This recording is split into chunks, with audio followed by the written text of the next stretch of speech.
கூட இருக்கிறவங்க நம்மள வாழவே விட மாட்டாங்க. 2 குறிப்பு தந்துட்டு சொல்றேன். இந்த கூட இருக்கிறவங்க நம்மள வாழ விட மாட்டாங்கங்கிற ஒரு எல்லை இருக்கு இல்லையா, அந்த எல்லையை முதலில் மனதளவில் கடந்து வாங்க. இன்றைய நாள் நான் நன்றாக இருக்க வேண்டும் என்றால் என் உடன் இருக்கின்றவர்கள் என்னுடைய சக்தி நிலையை கீழே தள்ளினாலும் நான் கீழே விழமாட்டேன் என்று எழுந்து நிற்கக்கூடிய அந்த ஆற்றலை பெற வேண்டும் என்றால் வீட்டில் போய் ஒரு பயிற்சி பண்ணுங்க. ஒரு டம்ளர் எடுத்துக்கோங்க, நிறைய அதுல தண்ணீரை நிரப்புங்க. ஒரு சொட்டு கீழே விழுந்தாலும் உயிர் போயிடும்ங்கிற அளவுல நிறுத்துங்க. உங்க மனைவியையோ கணவரை கூப்பிட்டு அதுல கொஞ்சம் போட சொல்லுங்களேன். 2-3 சொட்டு போட்டுருவாங்க, வழியாது.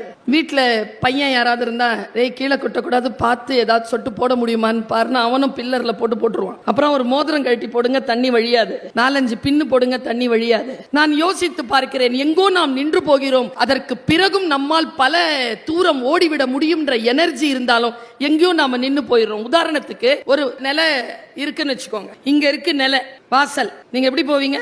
ஏன் அதான் இங்க இருக்குது, அவ்வளவுதான். நமக்கு ஆறா யானை இருக்குல்ல, யானை மேல எதையாவது ஏத்திருங்க. அந்த யானை என்ன பண்ண தெரியுமா?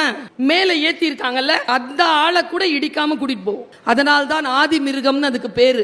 இதுவரைக்கும் அந்த மிருகத்தை அழிக்கவே முடியல. எந்த சுனாமி வந்தாலும், எந்த நிலநடுக்கம் வந்தாலும், எந்த பேரிடர் வந்தாலும் யானை தான் நம்முடைய மூத்த கஜ மிருகம். அதுதான் நம்முடைய நாட்டின், இந்தியாவின், உலகத்தின் இறையாண்மையை சொல்லுகின்ற அந்த யானைக்கு தான் விநாயகன்னு பேரு.